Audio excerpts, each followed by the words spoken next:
बिस्मिल्लाहिर्रहमानिर्रहीम।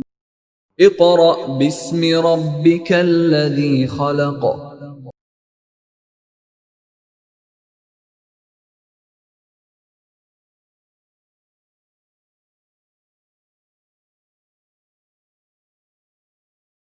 Bismillahirrahmanirrahim. Dear parents and students, Assalamu alaikum. Now we are going to start our second chapter of our 10th class physics book. In this book, it is unit number 11, named as sound. So we are going to start our unit number 11, sound.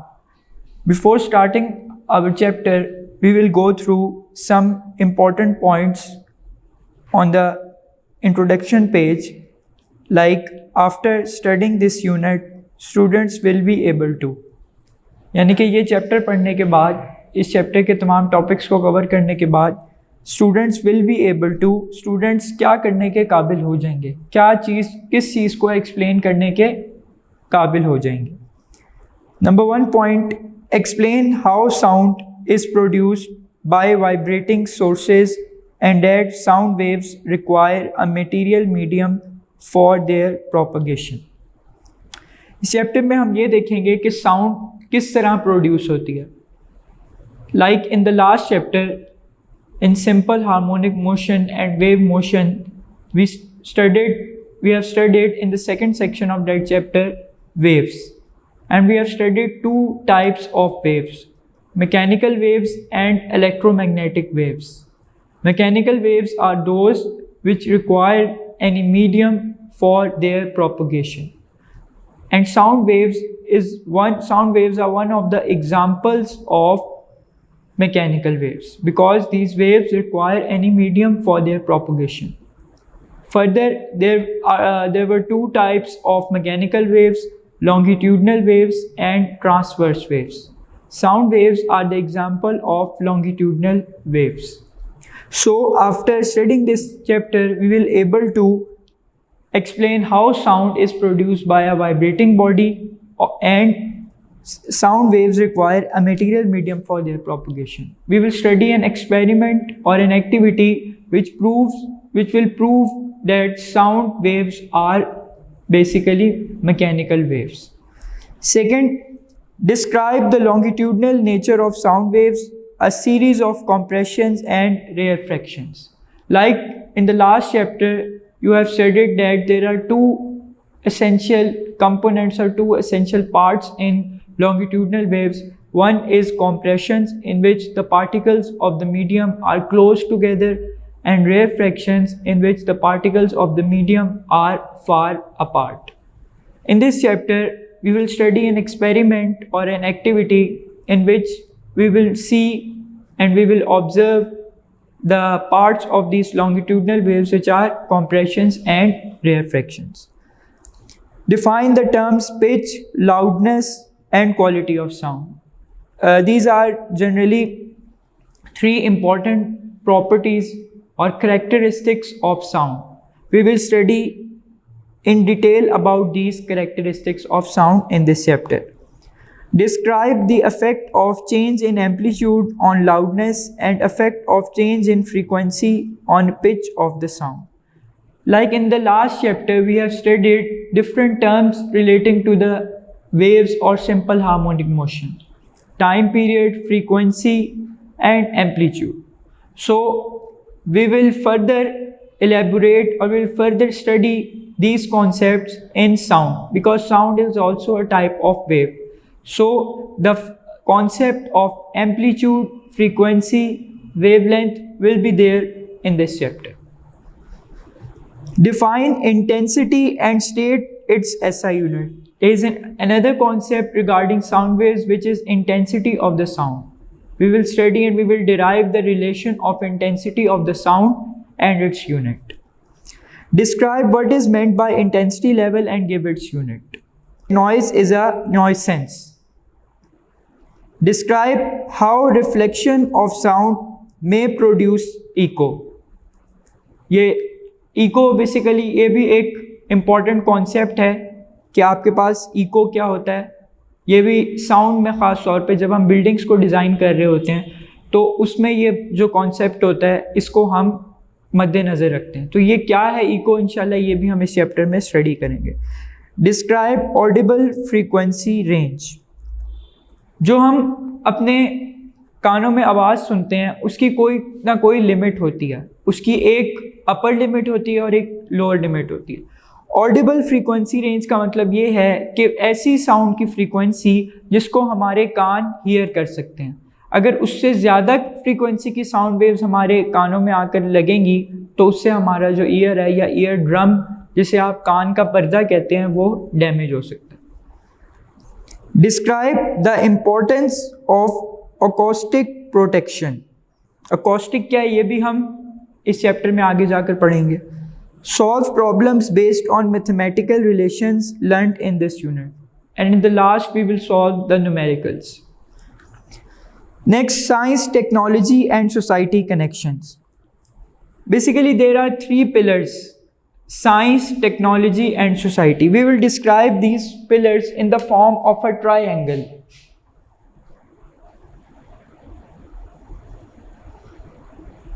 Science, technology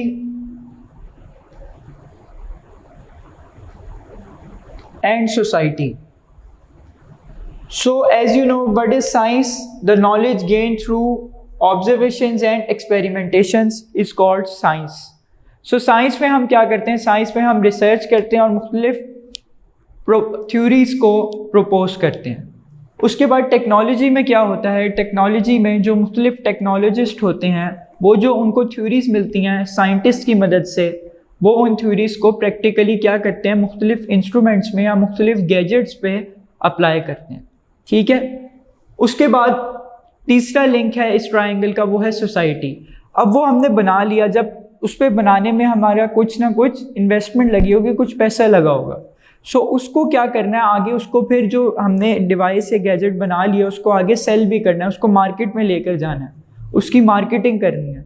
तो वो marketing कहाँ होती है? वो society में जाकर होती है। आम लोग, हम जैसे लोगों के पास फिर वो गैजेट्स आते हैं और हम उन्हें ख़रीदते हैं। सो अगर इस ट्रायंगल में कोई एक भी चीज़ हट जाए, फॉर एग्जांपल साइंस हट जाए, रिसर्च ही ना हो, तो टेक्नोलॉजी जो टेक्नोलॉजिस्ट हैं वो क्या करेंगे? उन्हें तो कोई थ्योरी नहीं मिलेगी जिसकी बेस पर वो उस कॉन्सेप्ट को किसी गैजेट पर या किसी डिवाइस पर लगाएंगे। इसी तरह अगर साइंस अपना काम करके दे देती है, टेक्नोलॉजिस्ट प्रेजेंट नहीं है, टेक्नोलॉजी नहीं है, उसको ऑर्गेनाइज करने वाली चीज़ नहीं प्रेजेंट, तब भी कुछ नहीं हो सकता। उसके बाद अगर सोसाइटी एंड पे, अगर सोसाइटी जिसके लिए आपने ये चीज़ बनाई है वो ही नहीं है, तो फिर भी उस चीज़ का बनाने का कोई फ़ायदा नहीं। सो ये तीनों चीज़ें एक दूसरे के साथ इंटरलिंक है। इसकी बेस्ट एग्जांपल जो हम इस चैप्टर में पढ़ेंगे वो है अल्ट्रासाउंड। अल्ट्रासाउंड क्या होता है? अल्ट्रासाउंड जो होता है वो हमारी बॉडी के जो अंदर हमारे पार्ट्स होते हैं, बॉडी के ऑर्गन्स होते हैं, उनमें मुख्तलिफ डिजीज़ को क्या करता है? डायग्नोस करता है या डिटेक्ट करता है।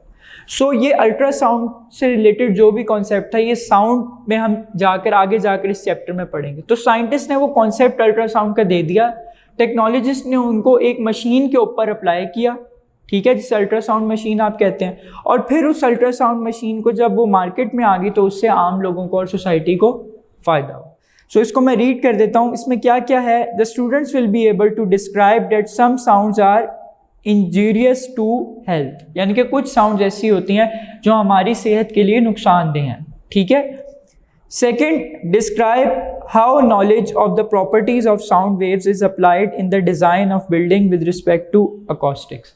अब होता क्या है, कुछ जो बिल्डिंग्स होती हैं उनके डिज़ाइन में ये साउंड की जो कॉन्सेप्ट है या अकॉस्टिक्स का जो कॉन्सेप्ट जो हम आगे जाकर पढ़ेंगे उसको अप्लाई किया जाता है। कि होता इस तरह, जैसे बड़े बड़े थिएटर्स आपके पास हैं और सिनेमा हॉल्स हैं आपके पास, यहाँ पर इनकी जो डिज़ाइनिंग की जाती है, इनके हॉल्स की या इनके रूम्स की, वो इस तरह की जाती है कि जो साउंड है, जब आपके पास सिनेमा हॉल में कोई मूवी चल रही है तो उसकी जो साउंड है वो इक्वली पूरे हॉल में क्या हो? डिस्ट्रीब्यूट हो। ठीक है।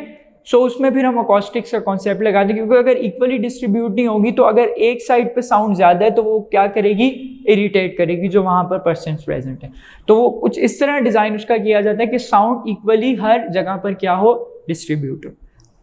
Describe how ultrasound techniques are used in medical and industry. Ultrasound का जैसे मैंने आपको बता दिया, ये भी हम देखेंगे अल्ट्रासाउंड वेव्स कौन सी होती हैं, अल्ट्रासोनिक वेव्स उनको कहते हैं, वो कौन सी होती हैं और उनको फिर हम किस तरह डेली लाइफ में अप्लाई करते हैं।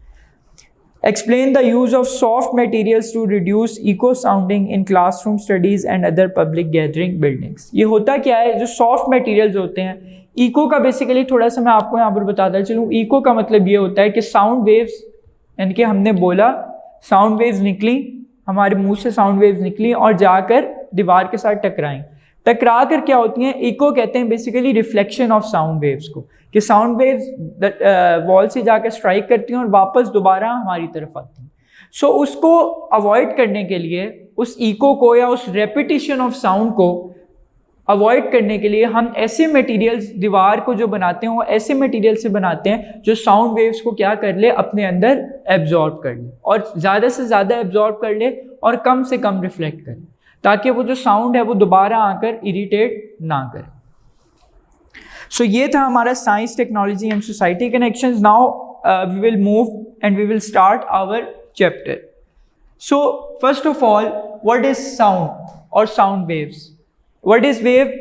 You know what is wave from the previous chapter, that wave is a disturbance in the medium which causes the particles of the medium to undergo vibratory motion about their mean position. हमने बड़ी detail में पिछले chapter में discuss किया कि हम किसी भी मीडियम में, फॉर एग्जांपल वाटर है हमारे पास, वाटर एक टब में प्रेजेंट है, उस पर अगर हम पेंसिल अंदर डिप करते हैं तो पेंसिल जब हम डिप कर रहे हैं तो बेसिकली हम उस मीडियम के अंदर डिस्टर्बेंस को प्रोड्यूस कर रहे हैं। ठीक है, हम एक डिस्टर्बेंस को प्रोड्यूस करते हैं जिसकी वजह से जो वाटर के अंदर पार्टिकल्स हैं या जो मॉलिक्यूल्स हैं वो अपनी मीन पोजीशन के अराउंड क्या करते हैं, वाइब्रेट करते हैं और उससे फिर आगे एनर्जी भी ट्रांसफर होती है। आपने ये भी पढ़ा है, you have studied briefly in the previous chapter that waves are basically the carrier of energy. They transfer energy from one point to the other point and from those point to the other point and so on.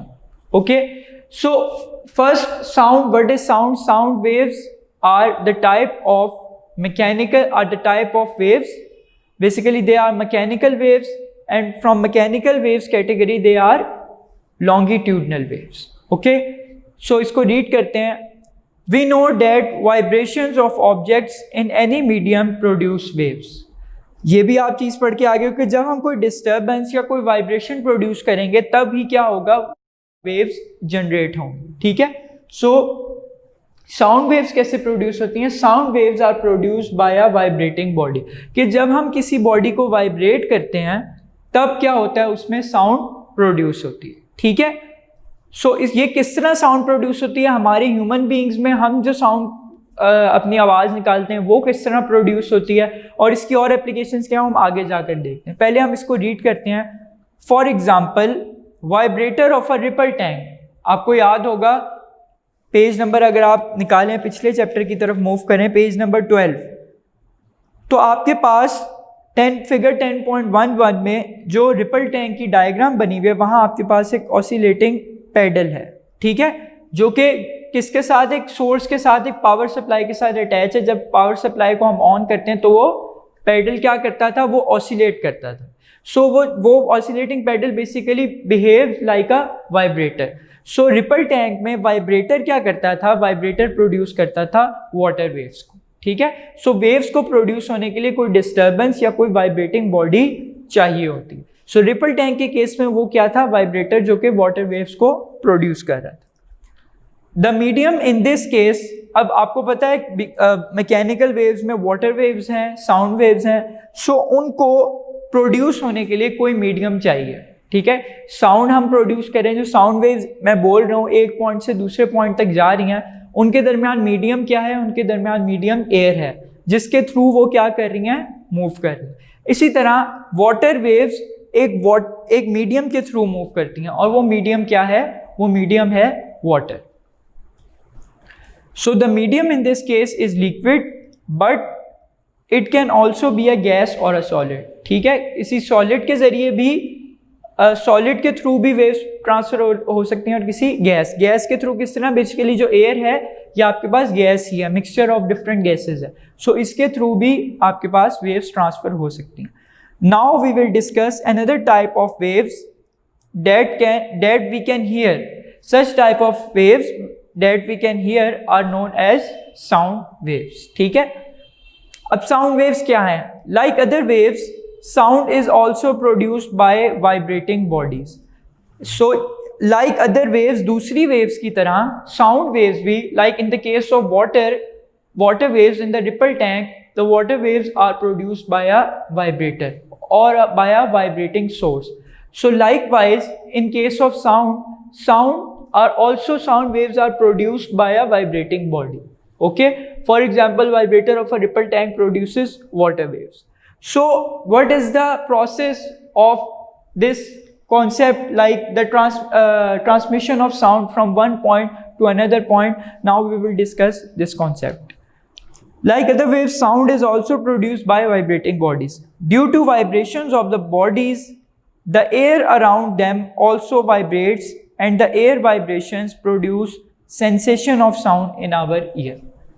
अब for example मैं यहाँ पर बोल रहा हूँ, ठीक है, यहाँ पर कोई और for example students he present है, ठीक है, उन स्टूडेंट्स को मेरी आवाज़ कैसे आ रही है, वो किस तरह आ रही है, वो हम देखते हैं किस तरह आ रही है. होता क्या है, एक होता है वाइब्रेटिंग सोर्स. अब इस केस में वाइब्रेटिंग सोर्स क्या है, मैं जो बोल रहा हूँ, मैं जो पूरा हूँ, ये मेरा वाइब्रेटिंग सोर्स है. मैं साउंड वेव्स को क्या कर रहा हूँ, प्रोड्यूस कर रहा हूँ. साउंड वेव्स जब प्रोड्यूस होती हैं तो वो एयर के थ्रू ट्रेवल करती हैं. ड्यू टू द प्रेशर के डिफरेंस की वजह से साउंड वेव्स जो होती हैं वो एक पॉइंट से दूसरे पॉइंट पर क्या करती जाती हैं. Like in case of this diagram क्या हो रहा है, वाइब्रेटिंग सोर्स ने वाइब्रेशन प्रोड्यूस की, जिसकी वजह से एयर मॉलिक्यूल्स के अंदर वाइब्रेशन प्रोड्यूस हुई. जब मैं बोलता हूँ तो मैं बेसिकली वाइब्रेट कर रहा हूँ अपनी वेव से. जो आगे एयर मॉलिक्यूल्स हैं उनको मैं क्या कर रहा हूँ, उनकी जो पोजीशन है उससे वो अपनी मीन पोजीशन के अराउंड क्या कर रहे हैं, टू एंड फ्रो या बैक एंड फोर्थ मूव कर रहे हैं. ठीक है, क्योंकि साउंड एक लॉन्गिट्यूडनल वेव है, उसमें पार्टिकल्स और वेव की जो डायरेक्शन ऑफ मोशन है वो सेम होती है. ठीक है, यही हमने लॉन्गिट्यूडनल वेव्स में पढ़ा था कि in longitudinal waves the movement of the particles of the medium is along the direction of the propagation of wave. यानी कि जिस डायरेक्शन में वेव जाएगी उसी डायरेक्शन में पार्टिकल्स जाएंगे. तो इसी तरह ये in the form of longitudinal wave vibration produce होती है एयर मॉलिक्यूल्स में. वो आगे पीछे क्या करते हैं, वाइब्रेट करते हैं. जब वो वाइब्रेट करते हैं तो वो अगले जो एयर का मॉलिक्यूल होता है उसको अपनी एनर्जी ट्रांसफर कर देते हैं. इसी तरह वो मॉलिक्यूल अगले मॉलिक्यूल को एनर्जी ट्रांसफर कर देता है. और इस तरह in the form of waves जो कि हमारे पास प्रोड्यूस हो रही हैं वो हमारे ईयर में क्या करती हैं, सेंसेशन प्रोड्यूस करती हैं. अब हमारा जो ईयर होता है, कान जिसे हम कहते हैं, उस कान के अंदर आपके पास क्या होता है, एक ईयर ड्रम होता है या जिसको आप कान का पर्दा कहते हैं. जो साउंड वेव्स होती हैं वो डायरेक्ट जो है उस ईयर ड्रम या कान के पर्दे में, फॉर एग्जांपल अगर मैं उसको यहाँ पर शो करूँ, ये है फॉर एग्जांपल, वो हम कह देते हैं ईयर ड्रम. तो साउंड वेव्स जाकर क्या करती हैं, साउंड वेव्स जाकर इस पर स्ट्राइक करती हैं. जब स्ट्राइक करती हैं तो ये भी क्या होना शुरू कर देता है, ये भी वाइब्रेट होना शुरू कर देता है. जब वाइब्रेट होता है तो होता क्या है, जब एक जगह से दूसरी जगह इसमें वाइब्रेटरी मोशन प्रोड्यूस होती है, फिर वो जो ईयर है, अब आपको पता है जो हमारे सारे जो ऑर्गन्स हैं बॉडी के, ठीक है, हमारी आईज हैं, हमारी नोज है और हमारे इसमें हमारा ईयर है, ये सारे किसके साथ कनेक्टेड हैं, ये हमारे ब्रेन के साथ कनेक्टेड है. तो होता क्या है, जैसी सेंसेशन, और ये प्रोसेस बहुत तेज़ी से होता है. ठीक है, अल्लाह तबारक व तआला ने इस तरह का हमारे अंदर मैकेनिज्म रखा हुआ है कि जो मैसेज है फ्रॉम ईयर टू ब्रेन वो बहुत जल्दी ट्रेवल करता है. ठीक है, सो होता क्या है, ईयर ड्रम में सेंसेशन प्रोड्यूस होती है, वो वाइब्रेट करता है, वो वाइब्रेट कर कर आगे सिग्नल किसको भेज देता है, वो सिग्नल भेज देता है ब्रेन को. और ब्रेन में एक पार्ट होता है, ठीक है, ब्रेन में एक पार्ट होता है जिसे हम कहते हैं हियरिंग पार्ट. ठीक है, या उसको आप कह सकते हैं एरिया ऑफ हियरिंग. ठीक है, क्या कहते हैं आप उसको, एरिया ऑफ हियरिंग. जहां पर क्या होते हैं, बेसिकली इसको हम एज अ ट्रांसलेटर भी कह सकते हैं. जो हमारे पास साउंड प्रोड्यूस होकर हमारे ईयर ड्रम को वाइब्रेट करती है वो in the form of waves होती हैं, सो वो वेव्स क्या करती हैं, वो वेव्स फिर जाती हैं ब्रेन की तरफ, और ब्रेन का जो हियरिंग पार्ट है वो उसको क्या करता है, वो उसको यानी कि ब्रेन बेसिकली क्या है, ब्रेन हमारा एक सेंट्रल पार्ट है बॉडी का, ठीक है, जिसने बॉडी के जो है तमाम डिसीजंस लेने हैं, ठीक है। तो जैसे ही जाकर वो स्ट्राइक करती है ड्रम, ईयर ड्रम से मैसेज जाता है एरिया ऑफ हियरिंग पर जो ब्रेन का पार्ट है, और वहां से फिर हमें आवाज़ का पता चलता है कि ये आवाज़ लाउड है या ये आवाज़ किसकी है और ये क्या बोल रहा है, क्योंकि हम फिर अंडरस्टैंड करते हैं अपने ब्रेन की मदद से। जैसे अगर मैं बोल रहा हूँ, मेरे सामने स्टूडेंट्स हैं, तो वो किस तरह मेरी आवाज़ को समझेंगे, जब थ्रू वेव्स उनके ईयर ड्रम पे जाकर वो वाइब्रेट करेगा, और वाइब्रेशन के बाद वो सिग्नल कहाँ जाएगा, वो सिग्नल ब्रेन की तरफ जाएगा, और फिर उन्हें सेंस होगा कि ये आवाज़ किसकी है और ये क्या कह रहे हैं, ठीक है। So due to vibrations of the bodies the air around them also vibrates, and the air vibrations produce sensation of sound in our ear.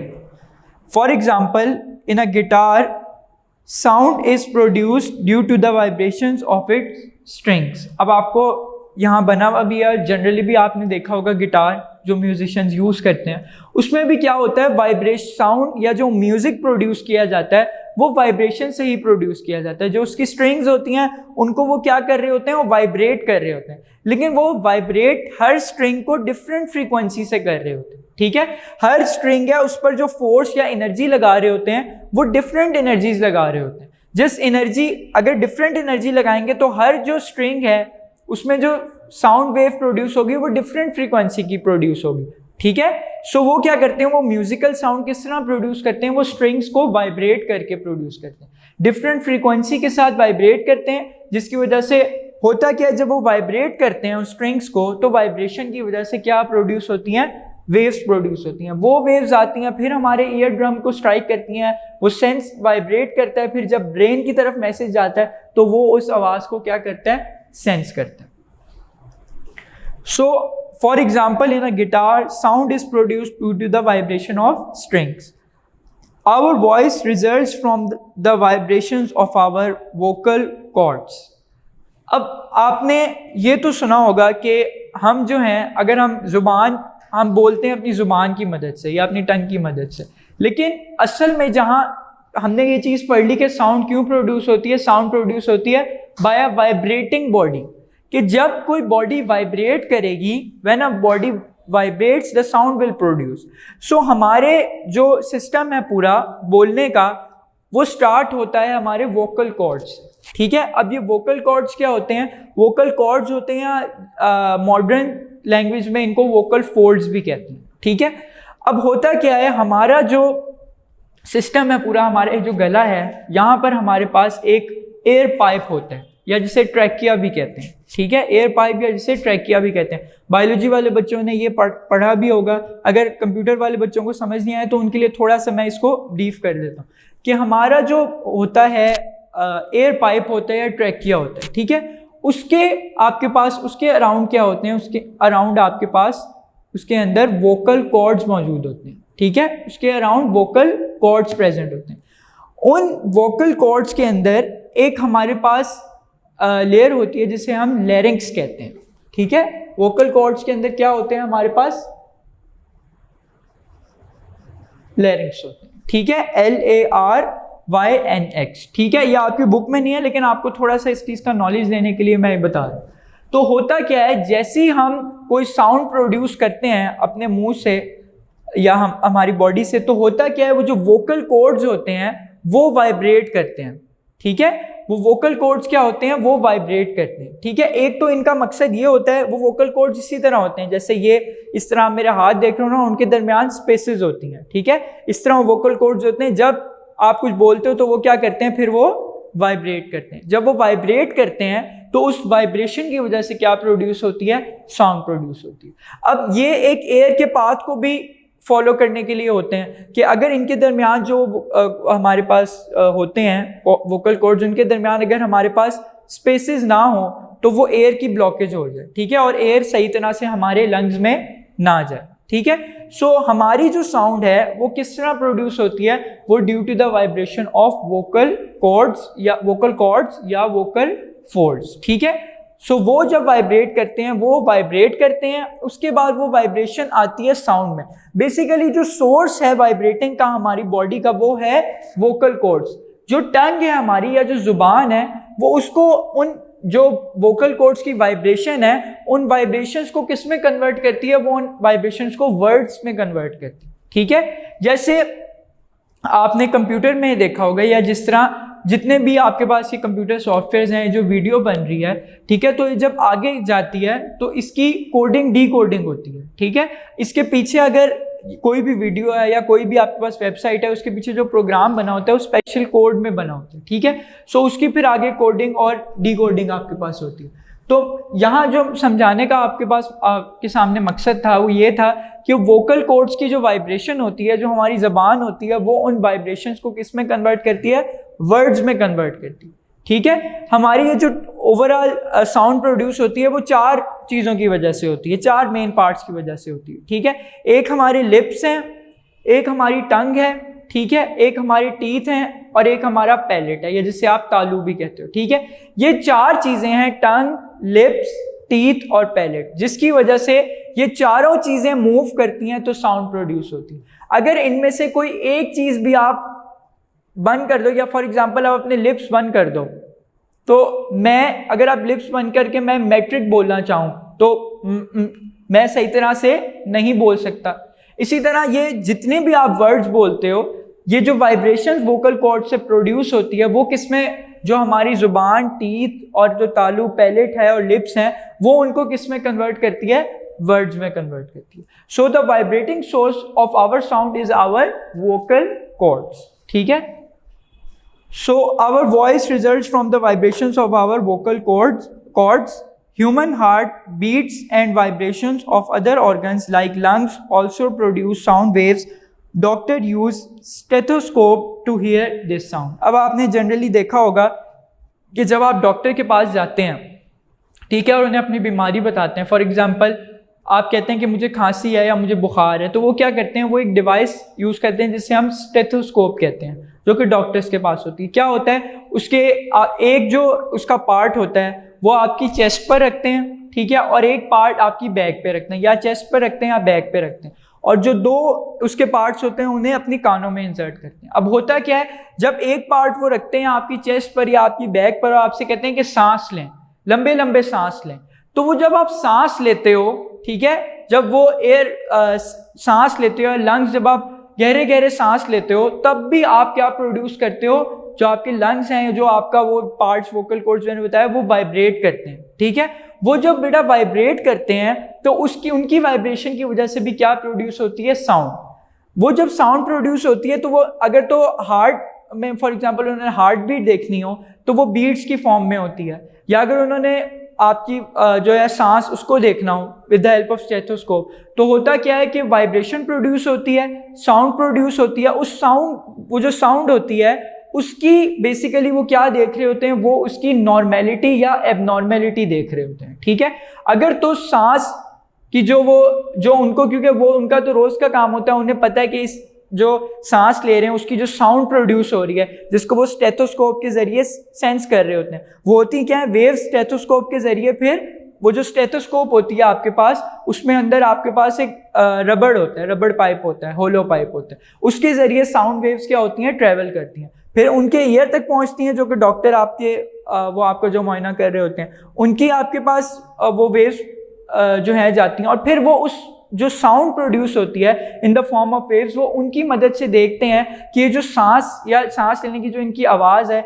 ये नॉर्मल है या एबनॉर्मल है। अगर तो नॉर्मल है फिर तो ठीक है, अगर तो एबनॉर्मल है, ठीक है, सांस में थोड़ी सी आवाज़ में मसला आ रहा है, उन्हें कोई एबनॉर्मेलिटी लग रही है, उस एबनॉर्मेलिटी की मदद से फिर वो डायग्नोस करते हैं कि क्या डिजीज़ है। ठीक है, सो स्टेथोस्कोप में भी क्या होता है, बेसिकली आपकी जो बॉडी है, जब आप सांस ले रहे होते हो तब भी वाइब्रेशन लंग्स में प्रोड्यूस होती है, उससे क्या होता है, आपकी उस वाइब्रेशन की वजह से जो साउंड वेव्स होती है थ्रू स्टेथोस्कोप वो डॉक्टर के ईयर पे जाकर ईयर ड्रम में वाइब्रेट करती है, और फिर वो ब्रेन के जरिए सेंस करता है कि ये जो सांस है, इसकी जो आवाज़ है, ये नॉर्मल है या एबनॉर्मल है, या रेगुलर आ रही है, एक टाइम इंटरवल से आ रही है, या फिर इरेगुलर। ठीक है, सो स्टेथोस्कोप का भी आपके पास यही पर्पज है। इसके साइड में जो इन्फॉर्मेशन है उसमें भी यही बताया हुआ है। Stethoscopes operate on the transmission of sound from the chest piece via air-filled hollow tubes. ठीक है, यानी कि वो वाया का मतलब होता है जरिए, थ्रू. ठीक है, एयर फिल्ड होलो ट्यूब्स. जो साउंड ट्रांसमिशन कैसी होती है साउंड की, from the chest towards the, from the chest, और फिर चेस्ट के जरिए वो कहाँ जाती है, उन होलो ट्यूब्स में, via air filled hollow tubes, to the listeners ears, जो कि डॉक्टर आपका सुन रहा होता है. The chest piece usually consist of a plastic disc called diaphragm. ठीक है, ये वर्ड क्या है, डायाफ्राम. ये बायोलॉजी वाले बच्चों ने पढ़ा भी होगा. एक डिस्क होती है आपके पास चेस्ट पीस में, उसको कहते हैं. So if the diaphragm is placed on the patients body, sounds vibrate the diaphragm. ठीक है, तो जब आप सांस लोगे तो वो उनकी जो वाइब्रेशन होगी उससे क्या होगा, वो जो डायाफ्राम है वो क्या होगा, वाइब्रेट करेगा. जब डायाफ्राम वाइब्रेट करेगा, creating acoustic pressure waves which after multiple reflection travel up the tubing to the doctor's ears. अब ये अकॉस्टिक क्या है ये हम आगे जाकर पढ़ेंगे, लेकिन आप आसान मतलब के लिए ये समझ लो कि जो साउंड वेव्स हैं वो डायाफ्राम जब वाइब्रेट करेगा, साउंड वेव्स प्रोड्यूस होंगी, तो स्टेथोस्कोप की होलो रबर ट्यूब्स के थ्रू कहाँ जाएंगी, डॉक्टर के ईयर में, और फिर वो उनको सेंस करें. ठीक है, अब हम कुछ एक्टिविटीज़ देखते हैं जिसमें हम साउंड की वाइब्रेशन को विजुलाइज करेंगे. एक स्कूल लैब्स में आपके पास जनरली एक इंस्ट्रूमेंट होता है जिसे हम कहते हैं ट्यूनिंग फोर्क. ठीक है, क्या होता है, यहाँ पर उसका आपके पास दिया हुआ भी है, इसकी डायग्राम भी दी हुई है, यहाँ मैंने बनाई भी है, उसे कहते हैं ट्यूनिंग फोर्क. ठीक है, फोर्क आपको पता है जनरली आप यूज करते हो. इसमें क्या होता है, इसमें आपके पास दो उसके क्या होते हैं, प्रॉन्ग्स होते हैं. प्रॉन्ग्स मीन्स दो उसके पार्ट्स होते हैं. ठीक है, एक ये पार्ट है, एक ये पार्ट है, और ये उसका हैंडल है जहाँ से उसको ग्रिप करते हैं. अब होता क्या है, tuning fork is basically used to produce sound waves.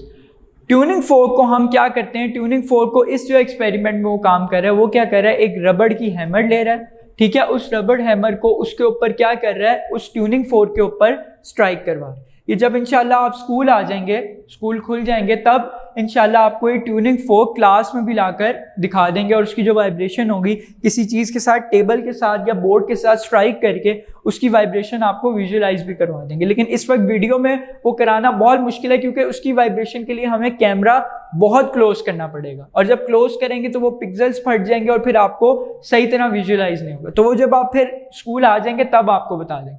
अभी समझने के लिए आप ये समझ लें कि ट्यूनिंग फोर्क है मेरे पास, और मैंने एक रबड़ हैमर इसके ऊपर स्ट्राइक किए. जब स्ट्राइक किया तो ये इसने क्या होना शुरू कर दिया, इसने वाइब्रेट करना शुरू कर दिया. ठीक है, इस वाइब्रेशन को इस तरह मैंने यहाँ ग्रीन मार्कर से शो किया हुआ है. इसकी जो वाइब्रेशन है वो इस तरह और इस तरह इस डायरेक्शन में होना स्टार्ट होगी. ठीक है, ये इसमें क्या शुरू होनी शुरू हो गई, वाइब्रेशन. अब ये वाइब्रेशन बहुत माइन्यूट होती है, हमें नहीं पता चलती जब तक वो ट्यूनिंग फोर्क, फॉर एग्जांपल मैंने हैमर मारा ट्यूनिंग फोर्क पर, उस ट्यूनिंग फोर्क को मैं क्या करूंगा, अपने कान के करीब लेकर आऊंगा. ठीक है, जब मैं अपने कान के करीब लेकर आऊंगा तो फिर वो जो वाइब्रेशंस होंगी जो कि हैमर के मारने से ट्यूनिंग फोर्क में प्रोड्यूस हुई हैं, वो कहाँ जाएंगी, vibration in the form of sound waves में मेरे ईयर ड्रम में. और ईयर ड्रम में जब जाएंगी तो फिर वो वाइब्रेट करेगा, और फिर आगे साउंड कहाँ जाएगी, थ्रू उसमें ब्रेन की तरफ जाएगी, हेयरिंग पार्ट जो उसका एरिया है वहाँ पर फिर वो साउंड वेव्स सेंस होंगी. सो ट्यूनिंग फोर्क यूज़ किया जाता है साउंड वेव्स को प्रोड्यूस करने के लिए. एक और भी तरीका है उनकी वाइब्रेशंस को विजुलाइज करने का, कि अगर हम उस ट्यूनिंग फोर्क को एक टेबल टेनिस बॉल, ठीक है, टेबल टेनिस आपको पता होगा एक स्पोर्ट है. ठीक है, उसकी जो बॉल होती है आपको पता है वो बहुत लाइट होती है, उसका मैस बहुत कम होता है.